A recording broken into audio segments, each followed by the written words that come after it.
이제 우리가 로마서 6장 중반쯤 하다가 몇 개월을 쉬었어요. 오늘부터 다시 6장 8절부터 시작하게 되는데 좀 앞뒤로 우리 좀 문맥을 확인하고 그리고 본문을 들어가는 게 도움이 되겠다 이런 생각이 듭니다. 바울은 로마서 1장부터 4장까지 왜 우리가 구원받아야 되는지, 그 구원의 필요성과 함께 특별히 우리가 오직 예수 그리스도를 믿는 믿음을 통해서만 하나님의 은혜로 구원받는다고 하는 이 이신칭의 교리를 설명했습니다. 그리고 이제 로마서 5장부터 8장까지는요, 이렇게 우리 신자들이 믿음으로 얻은 구원, 믿음으로 은혜로 얻은 이 구원을 잃어버릴 수 있는가 하는 문제를 다뤄요. 결코 잃어버릴 수 없다는 것이죠. 우리가 얻은 이 구원 얼마나 확실한 것이며 얼마나 최종적인 것이며 우리가 얻은 구원이 얼마나 영원히 안전한 것인가 하는 구원의 확실성의 문제를 로마서 5장부터 8장까지 다루는 것입니다. 특별히 바울은 5장에서 우리가 얻은 이 구원, 절대로 우리 연약함이나 어떤 것 때문에라도 잃어버릴 수 없다고 하는 이 구원의 확실성의 이유를 두 가지로 설명을 하거든요. 1절부터 11절까지, 로마서 5장 1절부터 11절까지는 왜 우리의 구원이 확실한가? 하나님이 우리를 사랑하시기 때문이라는 거예요. 우리가 뭘 하고 뭘 자격을 갖추고 조건을 만들어서 구원을 받아낸 것이 아니라 처음부터 우리가 택함을 받고 구원을 받게 된 것이 전적인 하나님의 사랑 때문이었다는 거예요.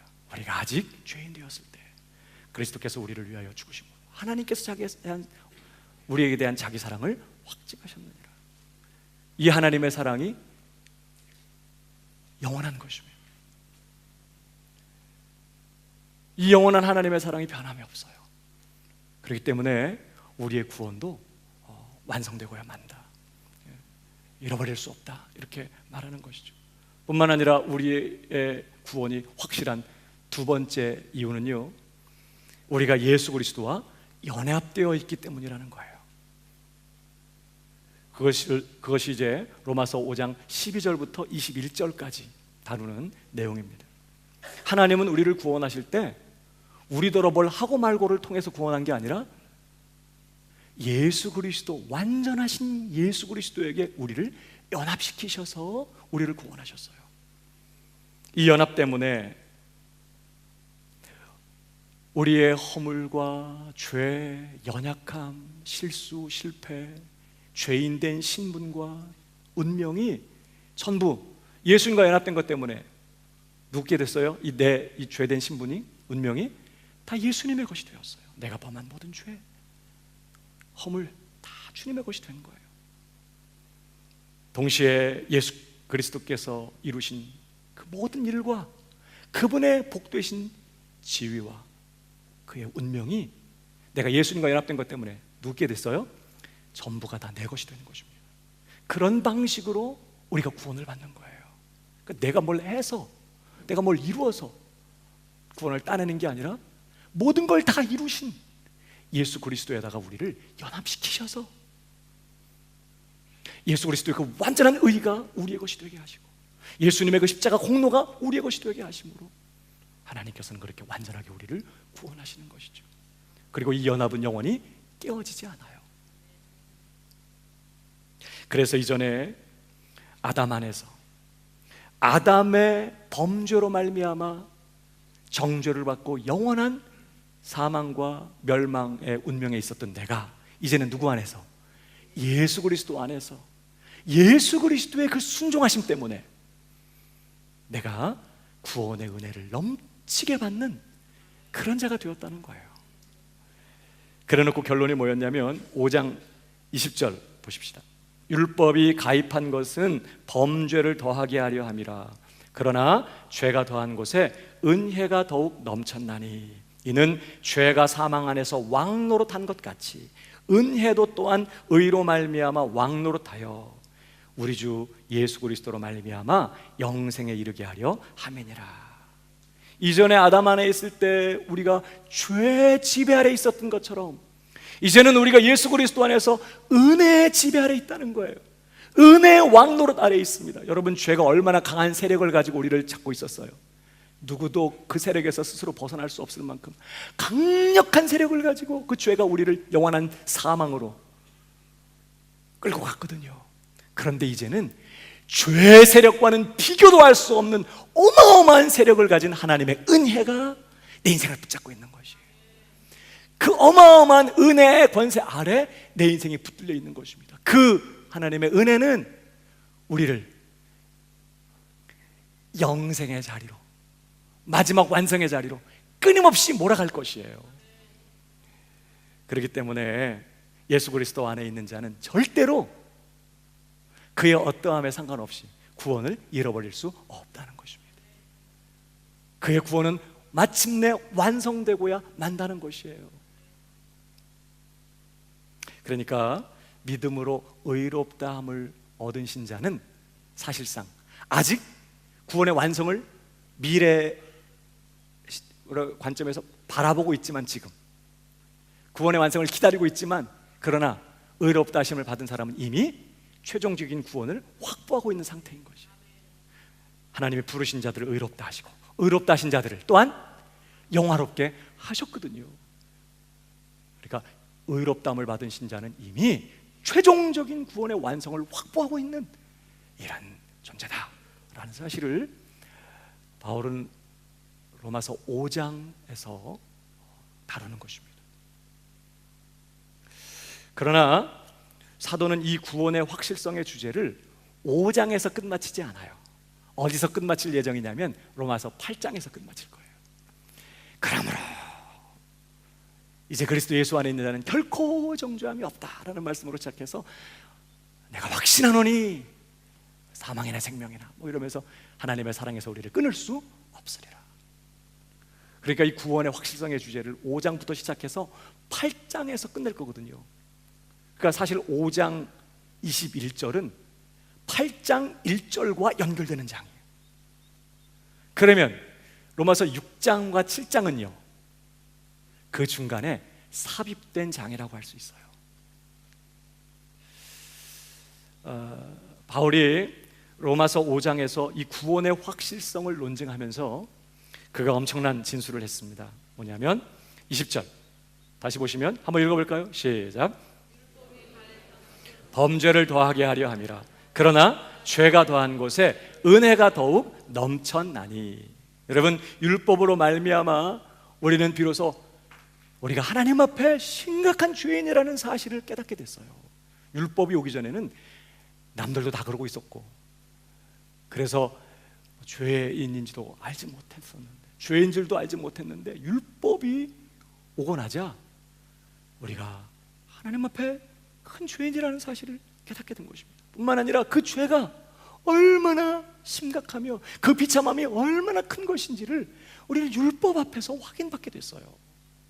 근데 놀랍게도 우리가 그렇게 하나님 앞에 소망 없는 큰 죄인이며 비참한 죄인이라는 것을 확인받는 그 자리에서 우리는 그런 죄인인 우리를 하나님이 어떻게 사랑하셨고 어떻게 용서하셔서 그런 절망적인 죄인을 구원하셨는지 하나님의 그 엄청난 은혜를 확인하게 된 것입니다. 그러니까 율법 때문에 절망하고 끝난 게 아니라 그 절망하는 그 자리에서, 그 율법 앞에서 소망 없는 자신을 확인하며 그 처절한 죄의 그 깊이와 그 비참함을 확인하는 바로 그 자리에서 우리는 뭘 또 확인했다고요? 하나님의 은혜가 얼마나 큰 것이냐, 도무지 용서받을 수 없는 이런 나를 하나님이 어떻게 사랑하셨으며 어떻게 용서하시고 어떻게 구원하셨는지 하나님의 그 큰 은혜를 또한 확인했다는 거예요. 그러나 여러분, 이런 20절에 이러한 진술은 상당한 오해를 불러일으킬 수 있었어요. 두 가지인데요. 첫 번째는 바울의 말처럼 죄가 더한 곳에 은혜가 넘친다면 이제 신자는 자기 마음대로 살아도 괜찮겠네 하는 것입니다. 그렇죠? 하나님의 은혜를 경험하기 위해서 뭐 하면 돼요? 죄 지면 되지 뭐. 왜? 죄가 넘치는 곳에, 더한 곳에 은혜가 더욱 넘치니까. 은혜 받기 위해서 뭐 할 필요가 뭐 있어? 쉬워요. 죄를 더 많이 지면 돼. 그런 오해가 일어날 수 있었다고요.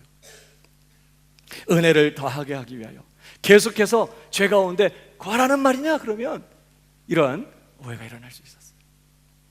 뿐만 아니라 두 번째는요, 자, 율법이라는 것이 도대체 우리를 구원하지도 못하고 오히려 우리의 범죄만을 더하게 하는 것이라면 의로우신 하나님이, 선하신 하나님이 무엇 때문에 우리에게 율법이라는 걸 주셨냐는 거예요. 그 율법의 기능과 목적에 대한 질문이 제기될 수 있었어요. 그래서 바울은 잠깐 구원의 확실성의 이 문제를 잠깐 중단하고 이 과정에서 제기됐던 이 오해와 이 질문을 로마서 6장과 7장에서 다루는 것입니다. 그리고 다시 이제 8장으로 가면서 시작했던 그 논증을 마무리 짓고 있는 것이죠. 로마서가 지금 이런 구조로 짜여져 있고 이런 분위기로 진행되고 있다는 것을 우리가 기억하는 것 중요한 것입니다. 그래서 이제 로마서 6장에서부터는 바로 그 첫 번째 문제를 다뤄요. 자, 한번 읽어볼까요? 6장 1절. 자, 시작. 그런즉 우리가 무슨 말 하리요? 은혜를 더하게 하려고 죄에 거하겠느뇨? 대답은 뭐예요? 2절. 그럴 수 없느니라. 왜 그래요? 왜 은혜로 구원받은 신자가 죄가 넘치는 곳에 은혜는 더욱 넘침에도 불구하고 왜 은혜로 구원받은 신자는 더 이상 죄 가운데 살 수 없을까요? 여기 보니까 죄에 대하여 죽은 우리가 어찌 그 가운데 더 살리요? 왜 신자가 더 이상 죄 가운데 거할 수 없느냐? 첫 번째 이유는 신자는 죄에 대하여 죽은 사람이기 때문이라는 거예요. 한번 따라하겠습니다. 신자는 죄에 대하여 죽었다. 그럴 수 없느니라. 죄에 대하여 죽은 우리가 어찌 그 가운데 더 살리요? 여러분, 이 죄에 대하여 죽었다는 말은 신자가 더 이상 죄를 안 짓는다는 말이 아니에요. 물론 이제 훨씬 죄를 덜 짓게 될 것입니다. 또 조그만 죄에 대해서도 더 마음 아파하면서 죄를 버리는 일들이 그의 삶에 일어나게 될 거예요. 그러나 신자는 가장 성숙한 그리스도인도 어떤 경우에는요, 가장 사악한 죄를 짓고 넘어지기도 해요. 이게 죄에 대해서 죽었다는 말은 더 이상 이제 신자가 죄 안 짓는다는 말이 아니에요. 이 죄에 대해서 죽었다는 말은요, 이제 죄의 왕노릇 아래 있지 않다는 그런 뜻이에요. 신자가 더 이상 죄의 지배 아래 있지 않다는 뜻이에요. 죄의 통치 아래 있지 않다는 뜻입니다. 다른 말로 하면 더 이상 죄의 노예가 아니라는 거예요.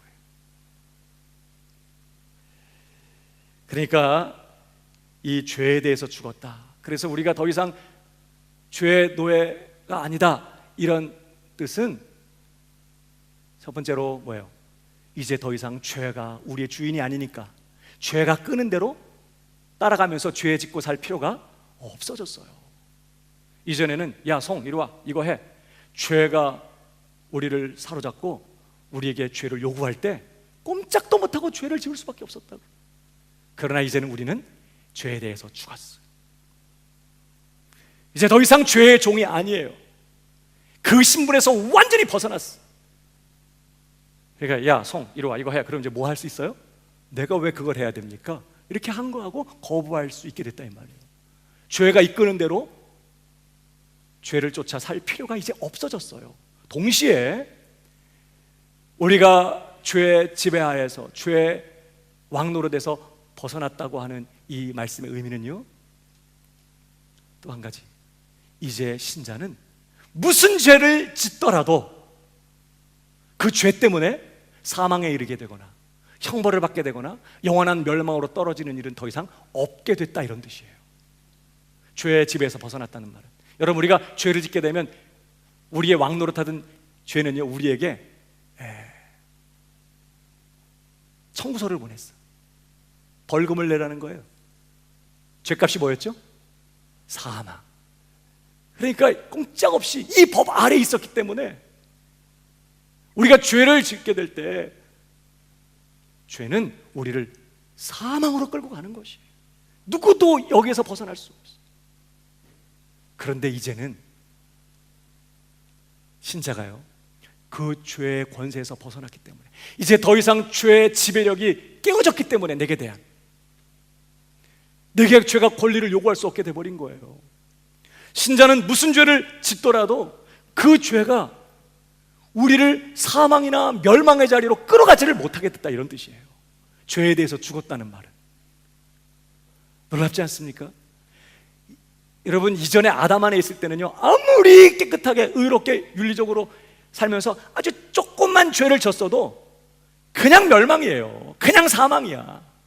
근데 이제 예수 그리스도 안에서는요, 아무리 큰 죄를 지어도 영생입니다. 지금 이 말씀을 아시겠어요?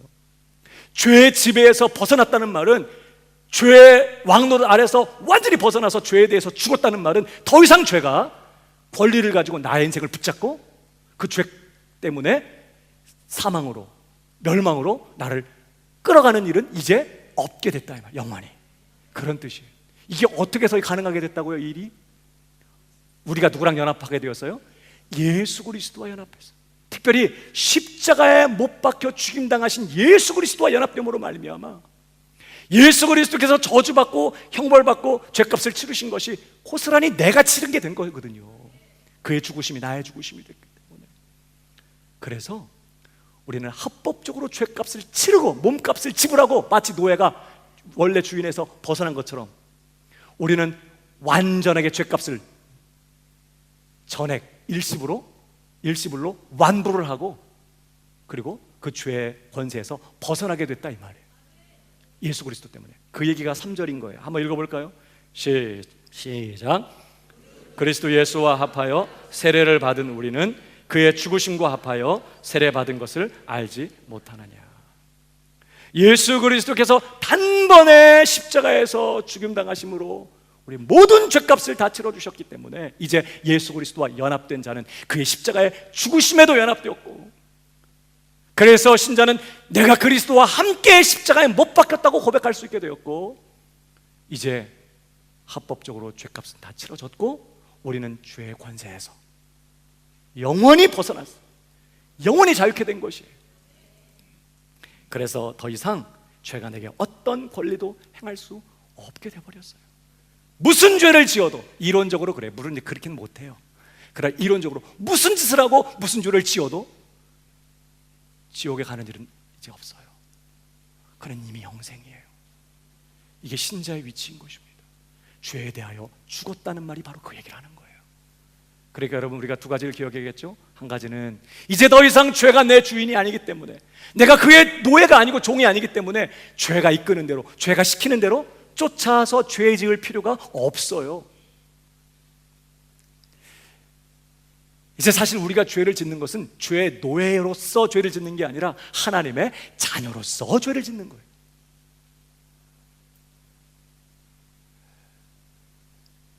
더 이상 우리는 하나님의 자녀예요. 죄가 마음에서 자꾸 뭘 요구한다고 따라가면 안 돼. 뭐라고 해야 돼요? 자꾸 죄가 나에게 성님 그러면서 자꾸 뭘 요구하면 뭐라고 그래? Shut up. 항거하고 대적하고, 자꾸 옛날에 주인 노릇하던 죄가 말이죠, 야 성 이리 와 막 이러면서 막 이것저것 막 시키려고 하거든요. 그럼 내가 왜 그걸 해야 됩니까? 이러면서 저항하고 항거할 수 있다, 이 말이에요. 죄 가운데 더 이상 살 필요가 없게 돼버렸어요. 물론 우리가 옛날의 습관이 아직 남아서 자꾸 어느 골목을 지나가다 보면 또 이게 생각이 나기도 하고, 날씨가 꾸물꾸물해지면 또 이게 죄 짓던 생각도 나고, 그 한국에서 재밌게 놀던 생각도 나고 이럴 수 있어요. 그리고 또 너무 그게 힘들어서 또 이렇게 한번 갔다 올 수도 있어. 그러나 더 이상 우리 이제 죄의 노예가 아니라 하나님의 자녀다. 우리는 완전히 죄의 권세에서 벗어났다. 죄를 쫓아 살 필요가 없어요. 또 한 가지 뭘 기억해야 되죠? 우리가 오늘 무슨 죄를 짓더라도 우리는 이 죄 때문에 우리의 구원이 취소되거나 하나님의 은혜에서 우리가 떨어지게 되거나 우리가 영원한 멸망과 심판과 사망의 자리로 다시 끌려가는 일은 없기 때문에 죄를 지었을 때 이 죄 때문에 또 하나님 사랑해서 내가 끊어지는구나, 내가 이러고도 하나님 앞에 신자인가, 난 자격이 없어, 이러면서 염려하고 걱정하고 두려워할 필요가 없다 이 말이에요. 물론 신자는 죄 짓게 된 마음 아파하고 안타까워하지만 절대 두려워하거나 하나님의 사랑과 그 구원의 은혜를 의심하거나 할 필요가 없어요. 예수님 안에 있는 자는 결코 정죄함이 없고 죄에 대해서 완전히 죽었고 그런 죄에서 영원히 벗어나게 된 것입니다. 그러나 여러분, 한번 이 시점에서 확인을 좀 하고 넘어갑시다. 우리 옆 사람 바라보시면서 죄에 대해서 죽으셨어요.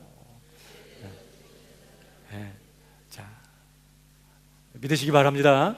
두 번째로, 신자가 더 이상 죄 가운데 거할 수 없는 더 적극적인 이유가 있다는 거예요. 여러분, 신자는 이렇게 죄에 대해서 죽기만 한 존재가 아니라는 거예요. 예수 그리스도가요, 십자가에서 못 박혀 죽으시고 끝난 게 아니세요. 그는 다시 죽은 자 가운데서 어떻게 하셨어요? 살아나셨어요. 모든 죄와 사망과 사단 권세 완전히 밟아 이기시고 부활하신 것이에요. 그는 영원히 살아계세요. 다시 죽지 않으세요. 그 예수님과 우리가 연합되었기 때문에 성도는, 신자는 부활하신 예수 그리스도로 말미암아 이제 하나님께 대하여 산 자가 되었다는 것이에요. 이것이 우리가 신자가 죄 가운데 계속 거할 수 없는 더 적극적인 이유인 것입니다. 신자는 죄에 대해서 죽었을 뿐만 아니라 예수 그리스도 안에서, 예수 그리스도로 말미암아 이제는 하나님께 대하여 산 자가 되었다는 사실을 오늘 말씀에 한번 따라 하십시다. 신자는 하나님께 대하여 산 자가 되었다. 네, 오늘 함께 읽은 본문에서 이 문제를 다루고 있습니다. 8절을 보실까요? 만일 우리가 그리스도와 함께 죽었으면 또한 그와 함께 살 줄을 믿노니. 이 말은요, 우리가 그리스도와 함께 죽었다는 것이 확실하다면 그와 함께 산다는 것 또한 확실하다, 그런 뜻이에요. 예수님은 죽기만 한 게 아니라 그는 부활하셨거든요. 바울이 이 성경을 기록할 당시만 해도 수많은 부활의 증인들이 태반이나 살아 있었다고 그랬어요. 고린도서를 쓸 때도.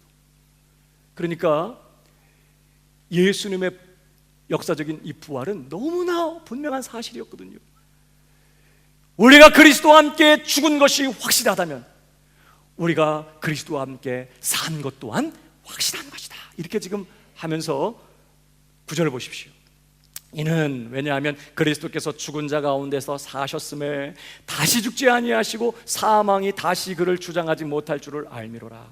그의 죽으심은 죄에 대하여 단번에 죽으심이요 그의 살으심은 하나님께 대하여 살으심이니. 11절 다 같이 시작. 이와 같이 너희도 너희 자신을 죄에 대하여는 죽은 자요 그리스도 예수 안에서 하나님을 대하여는 산 자로 여길지어다. 신자는 그리스도 안에 있기 때문에 십자가에 못 박히신 주님과 함께 죄에 대하여는 죽은 자이지만 그것이 전부가 아니에요. 동시에 신자는 부활하신 예수님 안에서 이제 하나님께 대하여 산 자가 되었다고 말하는 것입니다. 여러분, 신자가 하나님께 대하여 산 자가 되었다는 말씀은 또 무슨 뜻일까요? 이 말씀은 로마서 5장의 표현대로 하면 이제 더 이상 우리가 죄의 지배 아래에 있지 않고 어디 아래 있다? 하나님의 강력한 은혜의 왕노릇 아래, 은혜의 지배 아래 있다는 뜻이에요. 그러나 좀 더 구체적으로 표현하면요, 우리가 부활하신 예수 그리스도로 말미암아 하나님께 대하여 산 자가 되었다는 말씀은 첫 번째, 이제 우리는 더 이상 하나님의 진노 아래 있지 않다는 뜻입니다. 어디 아래 있지 않다고요? 하나님의 진노 아래 있지 않다는 거예요. 여러분, 예수님의 부활 사건이 어떤 의미가 있는지 우리가 기억할 필요가 있어요. 예수님께서 죽은 자 가운데서 다시 부활하신 것은요, 하나님께서 우리의 죄를 위한 예수님의 속죄 사역을 기쁘게 연락하셨다는 증거였어요. 옛날에 구약시대 대제사장이 1년에 한 번씩 온 백성들의 죄를 속하기 위하여 피를 들고 지성소 안에, 아무도 들어갈 수 없는 하나님의 임재가 거하는 그 지성소 안에 들어가죠. 1년에 한 번씩. 그리고 거기서 백성들을 위해서 속죄 제사를 드려요. 그리고는 하나님께서 그의 제사를 기뻐 받으시고 백성들의 죄를 용서하시면, 그렇게 대제사장이 성공적으로 자신의 속죄 사역을 다 마치면 지성소에서 살아 나올 수 있었어. 만약에 문제가 있었다면 거기서 죽는 것이죠. 그러니까 백성들은 바깥에서 대제사장이 나오기만을 기다리는 거예요. 나오면 하나님이 우리 대제사장의 제사를 받으시고 우리의 모든 죄를 용서하신 거구나, 이것을 확인할 수 있었던 것이, 우리의 영원하신 대제사장이 소나 양이나 짐승의 피가 아닌 자신의 보배로운 피를 들고 이 땅의 성소가 아닌 하나님의 성소에 들어가셔서 우리를 위한 속죄의 제사를 드리신 거예요. 그리고 며칠 만에, 3일 만에 휘장을 제끼고, 죽음의 휘장을 제끼고 다시 살아나오신 것입니다. 그러니까 예수님의 부활은 뭘 확증받은 사건이라고요? 하나님께서 우리의 죄를 위한 예수님의 속죄 제사를 기쁘게 연락하셨다는 뜻이에요. 말을 뒤집으면 이제 우리에 대한 하나님, 우리 죄에 대한 하나님의 진노와 하나님의 형벌과 하나님의 심판은 예수님의 속죄 사역으로 말미암아 어떻게 돼서 다 지나가 버린 것이에요. 다 끝난 것이에요. 그러니까 예수님의 부활 사건은 이제 하나님이 예수님의 속죄 사역을 통해 만족하시고 모든 우리에게 대한 진노를 이제 거두시고 모든 형벌이 가해졌고 심판이 시행됐기 때문에 더 이상 우리의 죄 문제를 문제 삼지 않겠다, 영원히 끝났다라고 하는 사실을 확증한 사건이 예수님 부활 사건인 것이에요.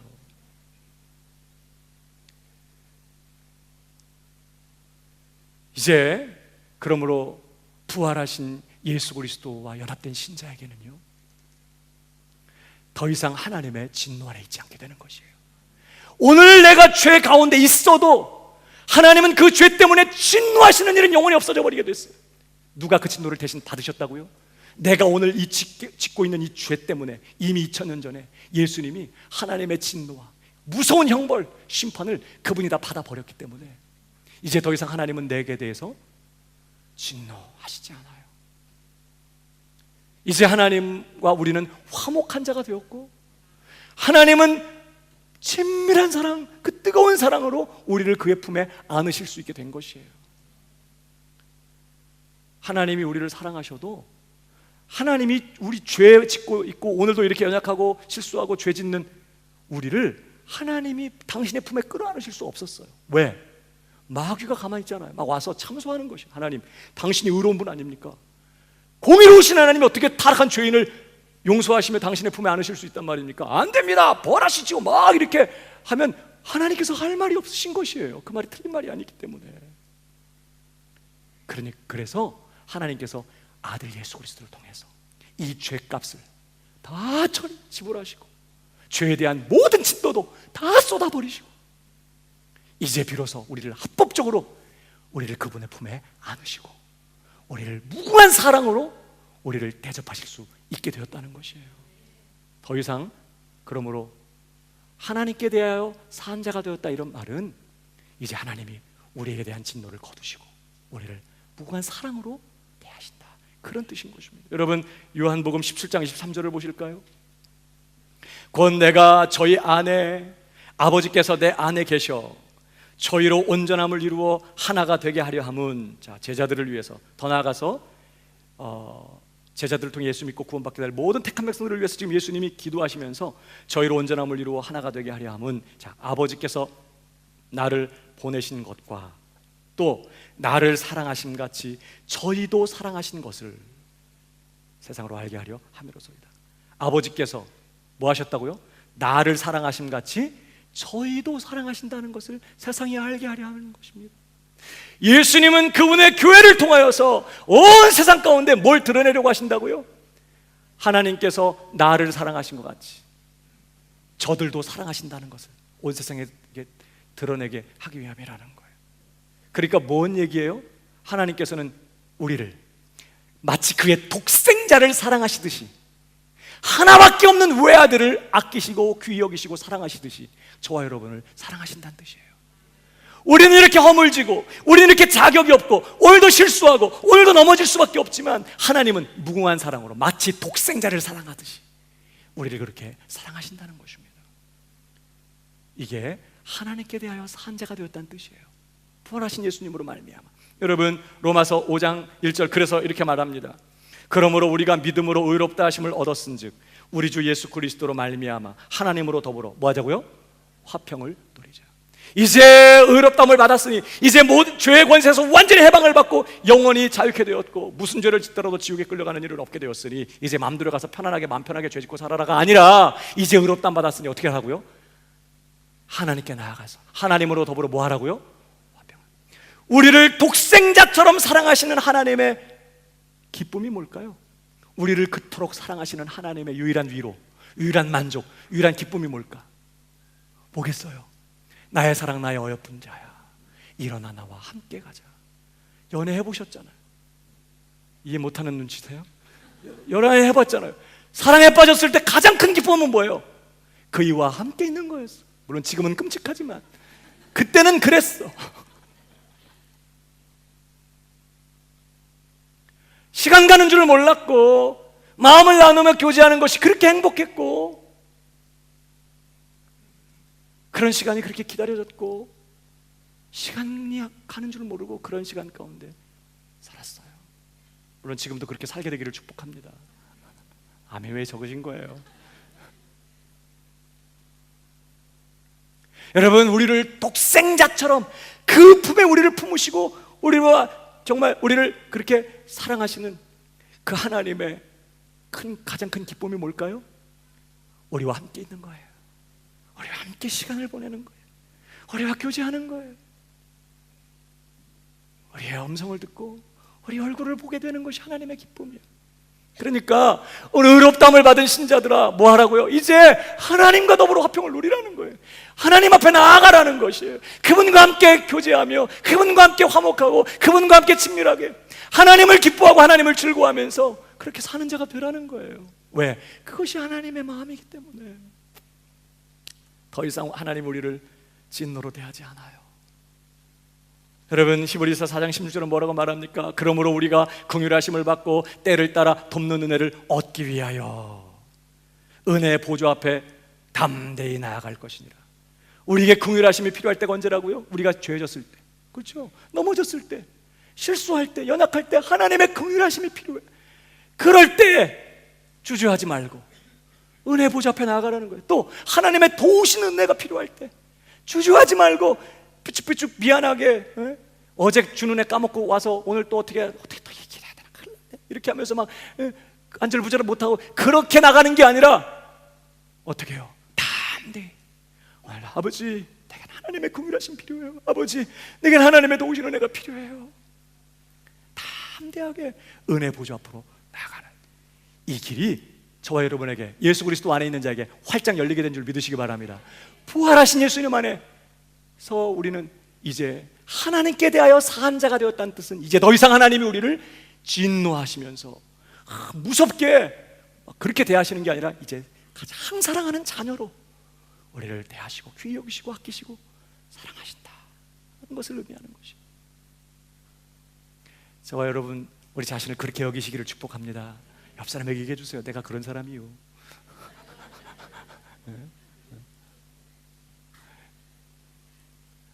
이민 올 때 입는 갖고 온 옷 그냥 입고 있다고 무시하지 마. 그뿐만이 아니라 우리가 하나님께 대하여 산 자가 되었다는 뜻은 두 번째로 하나님의 모든 은혜와 축복의 문이 우리에게 활짝 열렸다는 것을 말하는 것입니다. 여러분, 불순종하고 거역한 죄인들은 하나님의 은혜와 모든 복에서 끊어져 있습니다. 우리 인간에겐 절대적인 하나님의 복이 필요하거든요. 그런데 하나님께 불순종하고 하나님께 거역하는 이 죄인은 그 하나님의 은혜와 복 주심에서 완전히 끊어져 있는 상태예요. 신명기 28장을 보면 율법에 하나님이 정하신 법에 뭐라고 선언하고 있냐면 신명기 28장이 무슨 장이죠? 축복과 저주의 장이에요. 28장 1절부터 14절까지는 하나님의 말씀에 순종하는 자에게 약속된 복이 무엇인지를 쭉 열거해요. 15절부터 68절까지 장장 53절에 걸쳐서 불순종하는 자에게 임하게 될 무서운 저주를 선언해요. 이게 하나님의 법이야. 이 공의로우신 하나님의 법이에요. 여러분, 그런데요, 우리가 하나님 앞에 불순종한 거예요.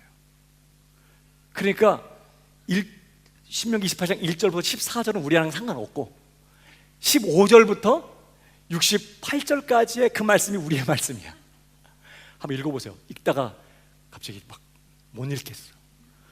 온갖 무서운 재앙과 저주가 퍼부어지는데, 하나님께 불순종하고 하나님을 거역하고 마땅히 하나님을 섬겨야 되고 하나님 앞에 순종해야 될 자들이 그렇게 하지 못하게 됐을 때 임하게 될 저주가 무시무시하게 기록되어 있어요.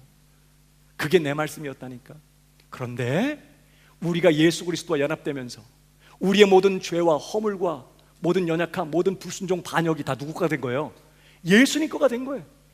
그래서 예수님이 나무에 달려서 우리를 위하여 율법의 저주를 받은 바 되시는 것이에요.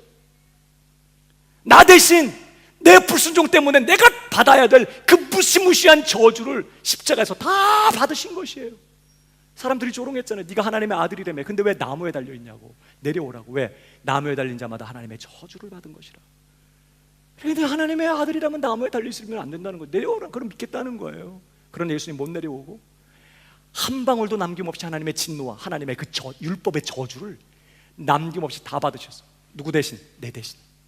그러니까 내가 불순종한 것 때문에 받을 저주가 남았다 안 남았다? 예수님이 다 가져갔어요. 남지 않았어요. 근데 그 정도가 아니에요. 여러분, 예수님의 부활 사건은요, 예수님의 부활 사건은, 자, 우리의 죄값이 다 치러지게 됐을 때 예수님께서 사망의 권세 아래 들어오셔서 율법의 저주 아래 들어오셔서 우리의 죄를 짊어지고 그 죄의 값을 다 담당하시고 다 치르셨을 때, 이제 그래서 죄가 다 처리되고 죄에 대한 하나님의 심판이 다 끝나게 됐을 때 예수님은 계속해서 사망 권세 아래 있을 필요가 있다 없다? 없어요. 왜? 그분에겐 죄가 있어요 없어요?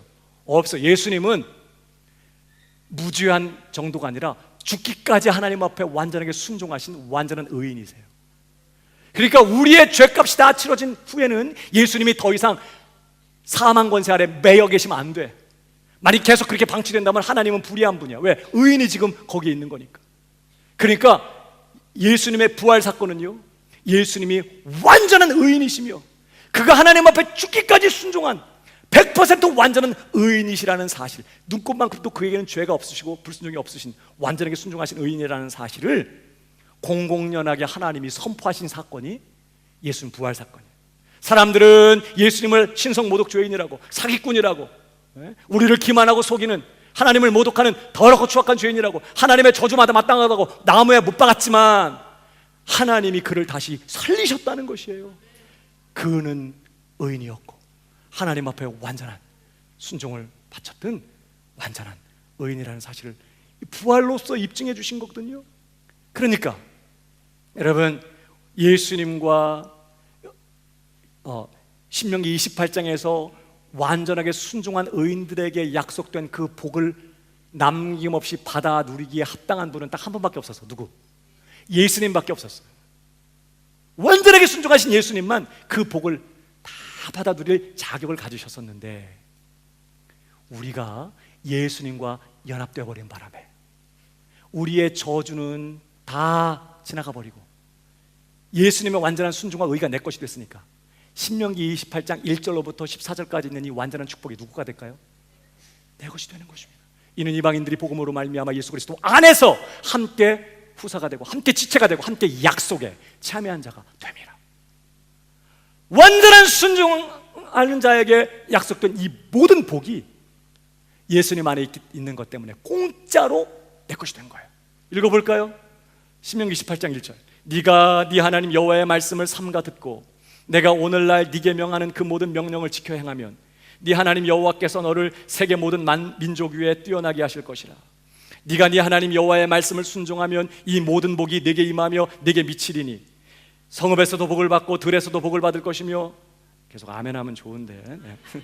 내 몸의 소생과 내 토지의 소산과 내 짐승의 새끼와 우양의 새끼가 복을 받을 것이며 내 광주리와 떡받침 그릇이 복을 받을 것이며 네가 들어와도 복을 받고 나가도 복을 받을 것이니라. 네 대적들이 일어나 너를 치려 하면 여호와께서 그들을 네 앞에서 패하게 하시리니 그들이 한 길로 너를 치러 들어왔으나 네 앞에서 7길로 도망하리라. 여호와께서 명하사 내 창고와 내 손으로 하는 모든 일에 복을 내리시고 네 하나님 여호와께서 내게 주시는 땅에서 내게 복을 주실 것이며 네가 내 하나님 여호와의 명령을 지켜 그 길로 행하면 여호와께서 내게 맹세하신 대로 너를 세워 자기 성민이 되게 하시리니 너를 여호와의 이름으로 일컬음을 세계 만민이 보고 너를 두려워하리라.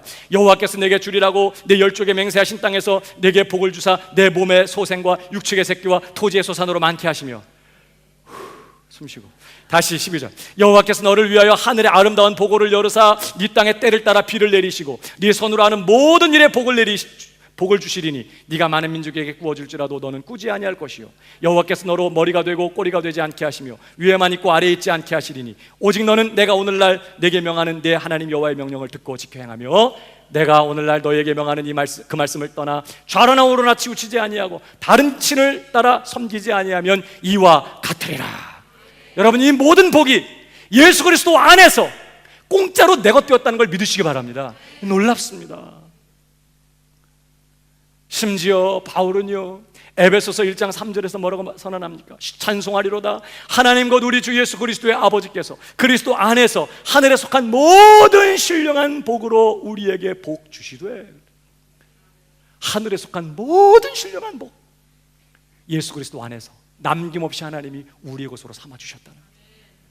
그러니까 여러분, 예수 그리스도의 부활과 연합되어 있는, 그래서 하나님께 대하여 산 신자에게는요 하나님의 모든 은혜와 축복의 문이 어떻게 돼 있어요? 활짝 열려 있는 것이에요. 이거 한꺼번에 주면 감당을 못하니까 하나님이 갖고 계시면서 때를 따라 주실 것이에요. 그때마다 뭐 하면 돼요? 입을 넓게 열라 내가 채우리라. 은혜 보좌 앞에 나아가서 구하고 하나님의 모든 복이 저와 여러분의 것이 된 줄 믿으시기 바랍니다. 이게 하나님께 대하여 산 자가 되었다는 의미고요. 세 번째, 또 한 가지, 우리가 하나님께 대하여 산 자가 되었다는 또 한 가지 의미는요 바로 이제 우리의 존재와 운명이 하나님의 복되신 목적과 계획 가운데 있게 되었다는 뜻이에요. 저와 여러분의 운명과 저와 여러분의 존재가 하나님의 복되신 목적과 계획 가운데 있게 되었다라는 사실을 의미하는 말씀입니다. 여러분, 로마서에 우리가 알거니와 하나님을 사랑하는 자 곧 그 뜻대로 부르심을 입은 자들에게는 모든 것이 합력하여 선을 이루느니라. 이 선을 이룬단 말은 하나님의 작정하신 뜻을 이룬다, 그런 뜻이에요. 모든 것이 합력하여 하나님이 우리를 향해 가지신 그 작정하심을 이루게 된다, 이런 뜻인데, 여러분, 창세전부터 우리를 택정하실 때부터 하나님이 갖고 계셨던 그 하나님의 복되신 계획과 작정하심이 뭘까요? 우리를 향한 하나님의 계획, 우리를 향한 하나님의 작정하심. 로마서식으로 표현하면 우리를 그 아들의 형상을 본받게 하는 것이고요, 에베소서식으로 표현하면 1장 4절, 에베소 1장 4절, 창세전에 그리스도 안에서 우리를 택하사 우리로 사랑 안에서 그 앞에 거룩하고 흠이 없게 하시려고 그 기쁘신 뜻대로 우리를 예정하사 예수 그리스도로 말미암아 자기 아들들이 되게 하셨으니. 뭐 하려고 우리를 택하셨다고요? 뭐 하려고 우리를 택하셔서 예수 그리스도를 통해 아들들 삼으셨다고요? 그 앞에 거룩하고 흠이 없게 하시려고, 사랑 안에서 우리를 거룩하고 흠이 없게 하시려고 하나님께서 우리를 택하시고 예수 그리스도를 통하여 우리를 구속하시는 것이. 여러분, 하나님은요 이 목적을 이루시려고 우리를 그 앞에 거룩하고 흠이 없는 자가 되게 하시려고 당신의 하나밖에 없는 독생자를 십자가 못 박으셨어요. 여러분, 이게 무슨 뜻인지 아시겠어요? 도대체 하나님이 내가 거룩하게 되고 흠이 없게 되는 이 일을 얼마나 귀하게 여기시고 그것을 얼마나 소원하셨다며 하셨으면 당신의 하나밖에 없는 독생자를 이 일을 위하여 희생시키냐고요. 그 정도로 하나님이 이것을 열망하셨고 그리고 반드시 이루시겠다고 결정하시고 하셨다는 것이에요. 그래서 여러분, 이런 말씀을 하다가 바울이 이런 얘기를 하는 거예요. 로마서 8장 31절. 그런즉 이 일에 대하여 우리가 무슨 말하리요? 혀를 차는 거예요. 혀를 내두르는 것이, 만일 하나님이 우리를 위하시면 누가 우리를 대적하리요? 자기 아들을 아끼지 아니하시고 우리 모든 사람을 위하여 내어주시니까. 우리를 거룩하고 하고 흠이 없게 하려 하신 그 작정하심과 그 목적을 이루시려고 자기 아들도 아낌없이 우리를 위하여 내어주신 하나님이라면 어찌 그 아들과 함께 모든 것을 우리에게 은사로 주지 아니하시겠어요? 뭘 더 아끼시겠어요? 뭘 못하시겠어요? 다 하셔서 반드시 그 작정하심을 이루어내고야 마실 것입니다. 하나님이 이 일을 이루시려고 아들을 보내시고, 뿐만 아니라 하나님의 보냄을 받으신 예수님도요, 진짜 난 그거 하기 싫은데 우리 아버지는 어떻게 저런 것들을 사랑하시고 나보고 십자가를 지냐, 짜증나, 뭐 이런 게 아니라 예수님도 동일한 소원을 품으셨어요. 우리를 거룩하고 흠이 없게 하려 하신. 그래서 당신 자신을 스스로 십자가에 내어놓으세요. 도대체 여러분, 십자가에 죽는 것이 얼마나 끔찍하고 고통스러워요. 생각도 하기 싫은 일이에요. 근데 예수님이 자기 자신을 십자가에 내어놓으시는 것입니다. 보실까요? 에베소서 5장 25절. 남편들아, 아내 사랑하기를 그리스도께서 교회를 사랑하시고 위하여 자신을 주심같이 하라. 그리스도께서 교회를 사랑하시고 위하여 자신을 주셨다고 말씀하는데, 이제 물론 여기 구절은 남편들더러 그렇게 아내 사랑하라는 거예요. 아멘이었군요. 네. 그리스도께서 교회를 사랑하시고 위하여 자신을 주신 같이 하라. 여러분, 왜 그리스도께서 교회를 위하여 십자가를 지셨는가? 왜 자기 자신을 그렇게 십자가에 내어놓으시고 죽임당하시고 장사 지내는 바 되셨어요? 그 다음, 이는 왜 그렇게 하셨냐면 곧 물로 씻어 말씀으로 깨끗하게 하사 거룩하게 하시고 자기 앞에 영광스러운 교회로 세우사 티나 주름 잡힌 것이나 이런 것들이 없이 거룩하고 흠이 없게 하려 하심이니라. 뭐 하시려고 자기를 십자가에 내어놓으셨다고요? 그 교회를 티나 주름 잡힌 것 하나 없이 그 앞에 거룩하고 흠이 없게 하시기 위하여 예수님도 당신 자신을 십자가에 못 박아 놓으셨다는 거예요. 못 박게 내어 놓으셨다는 거예요. 이런 얘기를 전문용어로 부전자전이라고 하는 거예요.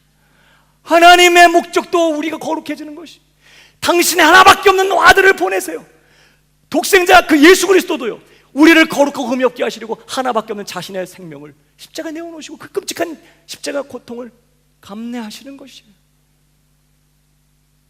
그 예수님이 이런 말씀을 하셨죠. 지난주에도 읽었는데 6장 38절. 내가 하늘로서 내려온 것은 내 뜻을 행하려 함이 아니요 나를 보내신 이의 뜻을 행하려 함이니라. 나를 보내신 이의 뜻은 내게 주신 자 중에 내가 하나도 잃어버리지 아니하고 마지막 날에 다시 살리는 이것이니라. 예수님은요, 마지막 날 택하신 자들을 하나도 남김없이 다 영광스러운 부활에 참여하게 하실 것이라고. 그것이 하나님의 뜻이고 나는 그 뜻을 이루려 왔다고.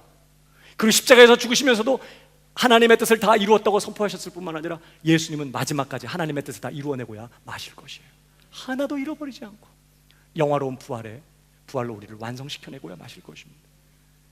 더더군다나 하나님께서 이 일을 완성시키려고 우리에게 누굴 보내셨죠? 또 성령을 보내주셨어요. 하나님의 보냄을 받고 하나님의 구속사역을 완성하기 위하여 우리 안에 와 계신 성령님은 끊임없이 우리 속에 거하시면서 우리의 교만함, 우리의 악함, 우리의 거짓됨을 끝까지 견디시면서 우리를 절대 떠나지 않아, 영원히 떠나지 않고 우리와 함께 하시면서 하나님의 작정하신 바를 이루어내고야 마실 것입니다.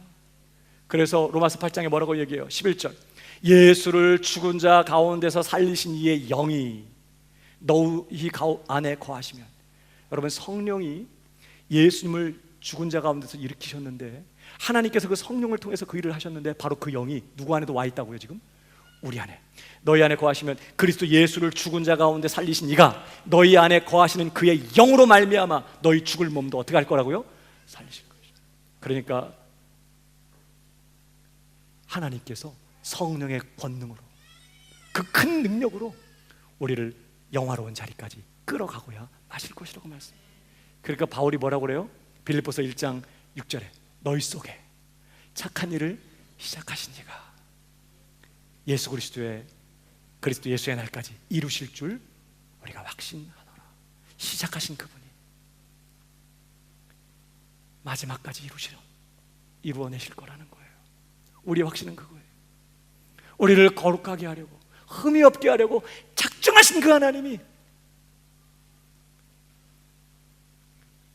마지막까지 완성시켜 내실 것입니다. 그 어떤 존재도, 그 어떤 피조물도, 사망이나 생명이나 높음이나 기쁨이나 그 어떤 세력도, 심지어 내 안에 있는 죄나 연약함이나 허물이나 실패나 실수나 어떤 마귀 세력이나 어떤 상황이나 문제나 환경이나 하나님의 이 작정하심을 가로막을 수 있다 없다? 없어요. 누구도 하나님의 이 작정하심을 가로막을 수 없어요. 그 작정하심을 반드시 이루어내고야 마실 것입니다. 그래서 저와 여러분의 인생이 이제부터 내 마음대로, 내 뜻대로 안 될 것입니다. 내가 소원하고 내가 계획한 대로 내 인생이 안 풀려갈 것이에요. 오히려 되는 일이 없고 자꾸 인생이 꼬이는 일들이 계속 그런 건 아니지만 있게 될 것입니다. 나는 이 길로 가고 싶고 좀 더 편하고 싶고 문제가 없길 바라고 좀 더 행복하기를 원하는데 그렇게는 안 풀리고 자꾸 내 인생이 꼬이고 되는 일이 없는 그런 상황으로 자꾸 밀려가는 일들이 있게 될 것이에요. 여러 가지 당한 시험과 고난 때문에 깊은 한숨을 쉬고 밤잠 자지 못하고 눈물을 흘리는 일도 있게 될 것입니다. 여러분의 삶에 사방으로 오겨싸움을 당하고 억울하고 답답한 일을 만나고 핍박을 받기도 하고 거꾸로 뜨림 당하는 일도 겪게 되실 거예요. 주님을 따르고 주님 안에 있는 하나님이 그토록 사랑하신다고 말씀하는 그 신자된 우리들의 삶이 때로는 무화과 나무가 무성치 못하고 포도나무에 열매가 없고 감람나무에 소출이 없고 밭에 식물이 없고 우리의 양이 없고 외양간에 송아지가 없는 이런 답답하고 황당한 일도 겪게 되실 거라고요. 왜요? 재수 없어서? 왜요? 축복받지 못해가지고? 하나님이 저와 여러분을 그 앞에 거룩하고 흠이 없는 자로 완성해내시려고 작정하시고 이미 그 일을 시작하고 계시고 하셨고 그 일을 지금도 그 신실함으로 이루고 계시기 때문에 내 인생이 내 계획대로 내 뜻대로 안 될 거라고요.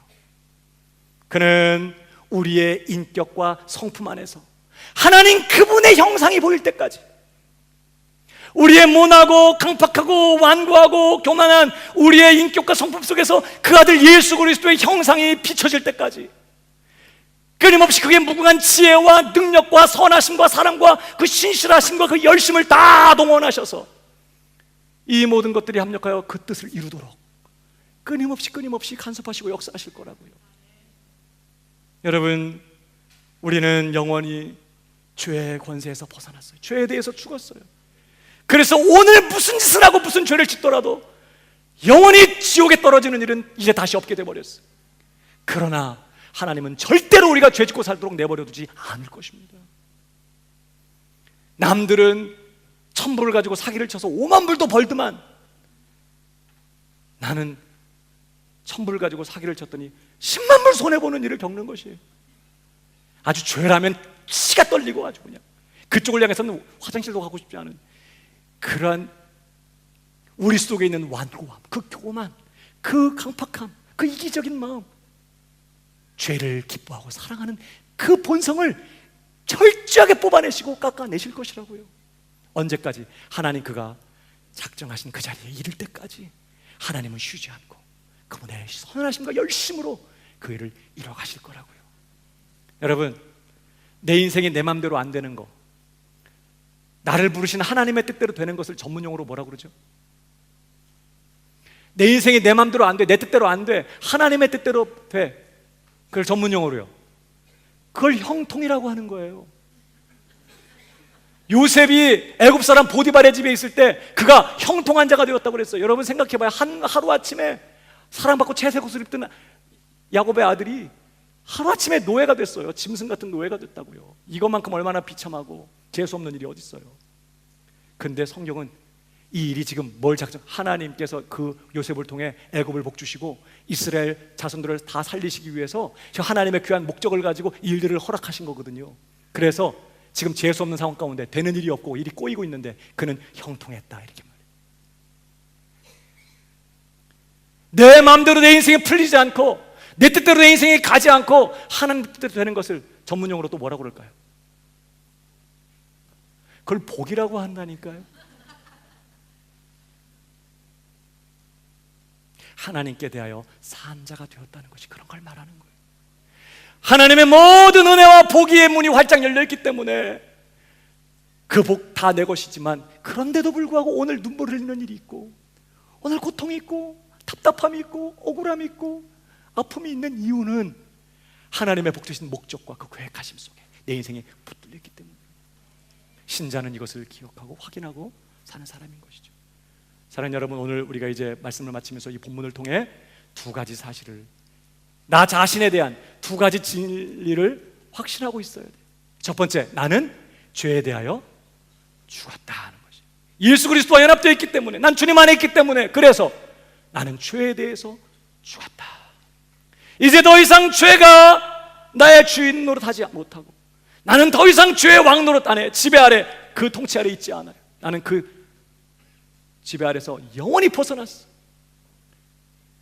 이제 그렇게 죄가 요구한 대로 따라 살 필요도 없지만, 혹시 죄를 범하고 넘어지더라도 절대로 그 죄 때문에 내 자녀된 신분이 흔들리거나 취소되거나 은혜가에서 떨어지거나 구원이 취소되거나 영원한 멸망으로 다시 떨어지는 일은 영원히 없게 되었다. 어떤 자리에서도 우리는 죄에 대한 분명한 태도를 가져야 돼요. 난 더 이상 죄를 따라가지 않을 거야. 그러나 연약하여서 또 넘어지고 또 오늘 죄를 진다고 해도 절대 그 죄 때문에 은혜에서 떨어지는 일은 이제 영원히 없다. 이게 죄에 대해서 죽었다는 뜻인 거예요. 그러나 그것만이 전부가 아니죠. 나는 어떤 사람의 동시에 하나님께 대하여 산 자가 되었어요. 이제 하나님은 독생자처럼 나를 사랑하고 계시고 하나님의 모든 은혜와 복이 나의 인생을 향해 활짝 열려 있으며,